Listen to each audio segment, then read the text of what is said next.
ഈ ചിന്താപരമായ ഒരു സ്വാതന്ത്ര്യം കിട്ടണമെങ്കിൽ യഥാർത്ഥത്തിൽ ആത്യന്തികമായ കാരണങ്ങളിലേക്ക് അന്വേഷിക്കാനായിട്ടുള്ള ക്ഷമയുണ്ടാവണം, അന്വേഷണ ബുദ്ധി ഉണ്ടാവണം എന്നുള്ളതാണ്. This is one. എല്ലാ ആളുകളും യഥാർത്ഥത്തിൽ ഫേസ്ബുക്കിലേക്ക് എഴുതി തീർക്കുന്നത് എന്താണ്? എന്തിനാണ് എഴുതി തീർക്കുന്നത്? ഞാനൊരു സംഭവമാണ്, ഞാനൊരു മാനവികവാദിയാണ്, ഞാനൊരു കരുണയുള്ളവനാണ്, ഞാൻ സഹായിക്കാൻ താല്പര്യമുള്ളവനാണ്.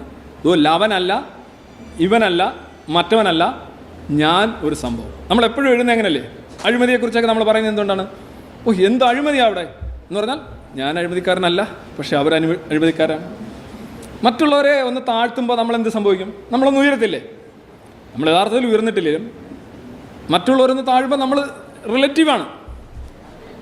അപ്പോൾ ഇതാണ് യഥാർത്ഥത്തിൽ എല്ലാവരും നമ്മളൊരു മാലാഖയാണ് എന്ന് കാണിക്കാനാണ് നമ്മൾ ജീവിക്കുന്നത് മുഴുവൻ. ഏറ്റവും നല്ല ബിഹേവിയർ, ഏറ്റവും നല്ല എഴുത്ത്, വിനയം ഒഴുക്കുന്നു, സ്നേഹം ഒഴുക്കുന്നു, സഹായിക്കുന്നു, നന്മപരമാകുന്നു.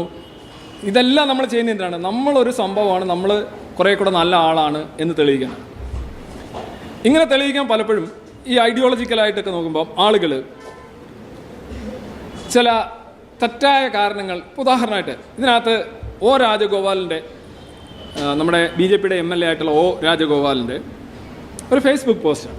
പുള്ളി എഴുതിയിരിക്കുന്ന ഇതാണ്: വെള്ളായണി സ്റ്റുഡിയോ റോഡിൽ ജനങ്ങൾ തിങ്ങിപ്പാർക്കുന്ന സ്ഥലത്ത് അനധികൃതമായി നിർമ്മിക്കുന്ന മൊബൈൽ ടവറിനെതിരെ ജനങ്ങളുടെ കൂട്ടായ പ്രതിഷേധ ധർണ്ണ ഞാൻ ഉദ്ഘാടനം ചെയ്തു എന്ന് പറയുന്നത്, ഈ മൊബൈൽ ടവറിനെതിരെ ജനങ്ങളുടെ പ്രതിഷേധത്തിൻ്റെ ധർണ്ണ ഉദ്ഘാടനം ചെയ്ത എന്നെ നിങ്ങൾ കാണൂ. ഞാൻ അത്ര മനുഷ്യ സ്നേഹിയല്ലേ? ഞാൻ ജനങ്ങളെ ബോധവൽക്കരിക്കുന്നില്ലേ എന്നല്ലേ അദ്ദേഹം പറയുന്നത്? അല്ലെങ്കിൽ ഞാൻ അവിടെ പോയി ഇന്നത് ചെയ്തത് കാണുമെന്ന് പറഞ്ഞൊരു മോശം കാര്യം കാണിക്കുമോ? ഇല്ല. പുള്ളിക്ക് മൈലേജ് കിട്ടുന്ന ആയതുകൊണ്ടാണല്ലോ പുള്ളി കാണിച്ചത്. പുള്ളിക്ക് മൈലേജ് കിട്ടുന്ന കാര്യമാണോ ഇത് യഥാർത്ഥത്തിൽ? സാധാരണ ലോജിക്കിൽ ആയിരിക്കാം ഒരു പക്ഷേ. കാര്യം എന്താണ്? ഈ ആളുകളുടെ എല്ലാം ചിന്ത ഇങ്ങനെയാണല്ലേ: മൊബൈൽ ടവർ, പ്രസരണം, വികിരണം, ക്യാൻസർ, ചെവി, പെട്ടെന്ന് ചാടി വീഴാൻ പറ്റുന്ന കോറിലേഷൻ, കൊസേഷൻ, ആ സാധനത്തിൽ ഇങ്ങനെ പോവുകയാണ്. ഒരു റിലീജിയസ് ലോജിക്കാണ്, മതയുക്തിയാണ്. നിങ്ങൾ എത്ര പേര് ഇത് രാജഗോപാലിൻ്റെ മാത്രം പ്രശ്നമല്ല. CET എന്ന് പറയുന്ന, CET ആണോ കോളേജ് ഓഫ് എഞ്ചിനീയറിംഗ് ആണ്. കോളേജ് ഓഫ് എഞ്ചിനീയറിംഗിലെ പിള്ളേർ അത്രയും പോവില്ല. വേറെ ഒരു കോളേജ് ഏതാണെന്ന് ഓർക്കുന്നില്ല, ഞാൻ ഒന്ന് ചെക്ക് ചെയ്യണം.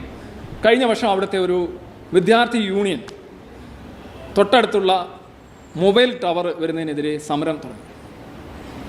മനസ്സിലായില്ല? നിങ്ങളിവിടെ അങ്ങനെയുള്ള സമരങ്ങളെല്ലാം സംഘടിപ്പിച്ചിട്ടുണ്ടോ? തൊട്ടടുത്ത് മൊബൈൽ ടവർ വരുന്നതിനെതിരെ സമരങ്ങൾ ഇല്ലേ? മൊബൈൽ ടവർ വരുന്നത് ആരോഗ്യത്തിന് ഹാനികരമാണ്. ക്യാൻസർ, ട്യൂബർകുലോസിസ്, പിന്നെ എയ്ഡ്സ്, സാസ്, കൊറോണ, ഇങ്ങനെയൊക്കെയുള്ള സാധനം ഉണ്ടാക്കും എന്ന് കരുതുന്ന എത്ര പേരുണ്ട്? കൈ നോക്കേ. ഇതെന്നാ കോളേജാണ് ഇത്? എൻ്റെ കോളേജിൽ പോയാലേ കുറച്ച് പേരെങ്കിലും കൈ നോക്കിയാലേ. നിങ്ങൾ ബ്ലഡി സയൻറ്റിഫിക് ആണല്ലോ. അതോ വെറുതെ ഞാൻ ഈ ചോദിക്കുന്ന ചോദ്യങ്ങളുടെ പാറ്റേൺ വെച്ചുകൊണ്ട് ഇയാൾ എന്ത് ചോദിച്ചാലും നമ്മൾ മിണ്ടരുതില്ല? ദൃശ്യം സിനിമയിൽ പറയുന്നോളം അവർ മറിച്ചും തിരിച്ചും ചോദിക്കും. ആ ഒരവസ്ഥയിലാണെന്ന് എനിക്ക് തോന്നുന്നു, അല്ലേ? മൊബൈൽ ടവറിൻ്റെ റേഡിയേഷൻ നമുക്ക് ഹാനികരമാണോ? ഓരോ ഉദ്ഘാടനം ചെയ്തിരിക്കുക. പക്ഷെ അതിനകത്ത് രസം എന്ന് പറഞ്ഞാൽ ഉദ്ഘാടനം ചെയ്തതിൻ്റെ വേദി ഇരിക്കുന്ന ഒരാൾ പുല്ല് റേഞ്ച് കിട്ടുന്നില്ല. ഇത് 4 പേരെ അറിയിക്കാൻ, മൊബൈൽ ടവറിനെതിരെയുള്ള സമരത്തെക്കുറിച്ചുള്ള വാർത്ത 4 പേരെ അറിയിക്കാനായിട്ട് നോക്കുമ്പോൾ കാണാൻ പുല്ല് റേഞ്ച് കിട്ടുന്നില്ല. ഇതാണ് അദ്ദേഹം പറയുന്നത്. സമരം നടത്തിയിട്ട് കാര്യമുണ്ടോ? ഇത് പോണ്ടേ സാധനം. ദയവ് ചെയ്ത് ഈ കോളേജിലെ കുട്ടികളെങ്കിലും ഇതേ കണക്കുള്ള പല പുരോഗമന വിദ്യാർത്ഥി പ്രസ്ഥാനങ്ങളും നേതൃത്വം കൊടുക്കുന്ന സമരങ്ങൾ ഇതിനെതിരെ നടന്നിട്ടുണ്ട് എന്നുള്ളതാണ്. ഈ അടുത്തിടെ ഒരു 6 മാസം മുമ്പ് തിരുവനന്തപുരത്ത് നടന്നൊരു കാര്യമാണ്. അവസാനം ഫേസ്ബുക്കിൽ എല്ലാവരും അടിച്ച് നാറ്റി, എന്നാലും അവരെ പിൻവലിച്ചു.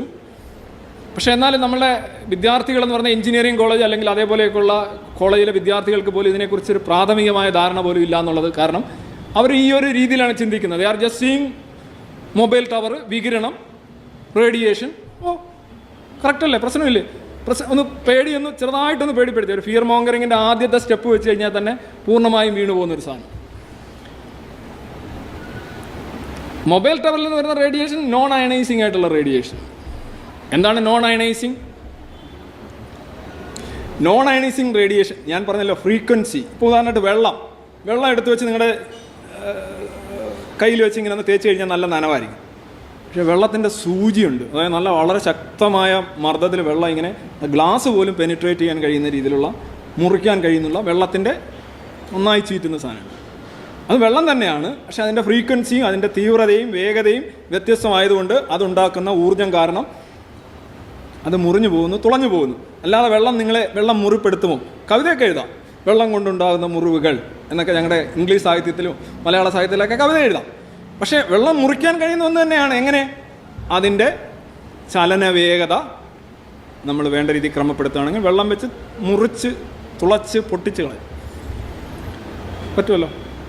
റേഡിയേഷനും അതേ ഉള്ളൂ. റേഡിയേഷൻ എന്ന് പറഞ്ഞു കഴിഞ്ഞാൽ ഒരു സാധനത്തിൻ്റെ, ഇപ്പോൾ നിങ്ങളുടെ ഒരു ലിവിങ് സെൽസിൽ അയണൈസിങ് റേഡിയേഷൻ എന്ന് പറഞ്ഞു കഴിഞ്ഞാൽ ആ ആവൃത്തിയിലുള്ള, ഇപ്പോൾ ഗാമ റേസോ എക്സ് റേസോ അല്ല ആ രീതിയിലുള്ള ഫ്രീക്വൻസിയിലുള്ള ഊർജ്ജ നിലയിലുള്ള വികിരണം വന്നു കഴിഞ്ഞാൽ നിങ്ങളുടെ ലിവിങ് സെൽസിൽ 3 കാരണം. ഒന്നിൽ അത് ആ ലിവിങ് സെൽസിനെ നശിപ്പിക്കാം.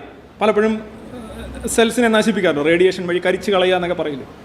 അല്ലെന്നുണ്ടെങ്കിൽ അതിനെ മ്യൂട്ടേറ്റ് ചെയ്യാം, അതിൽ മാറ്റങ്ങൾ വരുത്താം. അല്ലെങ്കിൽ ഈ റേഡിയേഷൻ കണ്ടൊന്ന് ഒന്ന് ചാടി എഴുന്നേറ്റിട്ട് അവൻ സ്വയം ഒന്ന് റിപ്പയർ ചെയ്യും. ഈ 3 മാറ്റങ്ങളാണ് പോസിബിളായിട്ടൊരു ലിവിങ് സെൽസിലുണ്ടാകുന്നത്. ഒന്നിൽ അത് ഡൈ ചെയ്യും, അല്ലെങ്കിൽ അത് മ്യൂട്ടേറ്റ് ചെയ്യും, അല്ലെങ്കിൽ അത് സെൽഫ് റിപ്പയർ ചെയ്യും. പക്ഷേ അത് അയണൈസിങ് റേഡിയേഷൻ ആയിരിക്കണം. അത്തരത്തിൽ ആ ഒരു എനർജി ലെവലിലുള്ള ഫ്രീക്വൻസിയിലുള്ള റേഡിയേഷൻ ആണെങ്കിൽ മാത്രമേ അങ്ങനെ ഒരു മാറ്റം ഉണ്ടാവും. അല്ലാത്ത റേഡിയേഷൻ നിങ്ങൾ ഈ പറഞ്ഞ വെള്ളം എടുത്ത് കഴുകുന്നതുകൊണ്ടാണ് ഒരു മുറിവും ഉണ്ടാവില്ല. മൊബൈൽ ടവറിൽ നിന്ന് വരുന്ന റേഡിയേഷൻ നോൺ അയണൈസിങ് ആണ്. ലോകത്തെങ്ങും മൊബൈൽ ടവർ വരുന്ന റേഡിയേഷൻ വഴി പ്രശ്നം ഉണ്ടാകുമെന്ന് 1-to-1 കോറിലേഷനോടെ ആധികാരികമായി സ്ഥിരീകരിക്കുന്ന ഒരു പഠനം പോലും ഉണ്ടായിട്ടില്ല. ആളുകൾ ഇങ്ങനെ പറയാറുണ്ട്. ഇങ്ങനെ പേടിച്ചു കഴിഞ്ഞാൽ ഓക്കെ, നിങ്ങൾ യഥാർത്ഥത്തിൽ വികിരണമാണ്, മൊബൈൽ വികിരണമാണ് പ്രശ്നമെങ്കിൽ നിങ്ങൾ ആദ്യം ചെയ്യേണ്ടത് എന്താണ്? ടവറിനെതിരെ അല്ല സമരം ചെയ്യേണ്ടത്, ഈ സാധനം എടുത്ത് ദൂരെ എറിയുക. ഇതിൻ്റെ എത്രയോ കുറവാണ് ഈ ടവർ ഉണ്ടാക്കുന്ന പ്രശ്നങ്ങൾ ഉണ്ടാക്കുന്നെങ്കിൽ ആക്ച്വലി ഇറ്റ്സ് എ ഹാംലെസ് എന്നേ നമുക്ക് പറയാൻ കഴിയും. കാര്യം നമ്മൾ ജീവിക്കുന്നത് എങ്ങനെയാണ്? ഇത് റേഡിയേഷൻ അല്ലേ എൻ്റെ മുഖത്തോട്ട് അടിച്ചുകൊണ്ടിരിക്കുന്നത്? അത് റേഡിയേഷൻ അല്ലേ? ഈ ഫാനും ടി വി റേഡിയേഷൻ അല്ലേ? നിങ്ങൾ സൂര്യപ്രകാശം എന്ന് പറഞ്ഞാൽ എന്താണ്? Solar radiation. റേഡിയേഷനിൽ ജനിച്ച് റേഡിയേഷനിൽ ജീവിച്ച് റേഡിയേഷനിലൂടെ അതിജീവിച്ച് വരുന്ന ഈ ജനങ്ങളെല്ലാം കൂടെ പറയാണ് റേഡിയേഷൻ കാരണം ഞങ്ങൾക്ക് ജീവിക്കാൻ കഴിയും. അതുപോലെയാണ് കെമിക്കലിൻ്റെ കാര്യത്തിലും പറയുന്നത്. കെമിക്കൽസ് മാത്രമായ നിങ്ങൾ കെമിക്കലല്ലേ? ഒരു സാധനം നിങ്ങളിലേക്ക്, നിങ്ങളെന്ന് പറഞ്ഞാൽ എന്താ യഥാർത്ഥത്തിൽ ഒരു കെമിക്കൽ ഫാക്ടറിയാണ്. ഇരുമ്പുണ്ട്, എല്ലാ സാധനമുണ്ട്, തുരുമ്പുണ്ട്, എല്ലാ മൂലകങ്ങളും അതിൻ്റെ കോമ്പൗണ്ടുകളും എല്ലാം ചേർന്നൊരു സംഭവമാണ് നിങ്ങൾ. നിങ്ങളുടെ ഏറ്റവും വലിയ പേടി എന്താണ്? കീമോഫോബിയ എന്നുള്ളതാണ് ഏറ്റവും വലിയ പേടി. ബാക്ടീരിയകളെ പേടിയാണ് ചിലർക്ക്, അണുക്കളെ പേടിയാണ്. അണുക്കളില്ലേ നിങ്ങൾക്ക് ജീവിക്കാൻ പറ്റുമോ?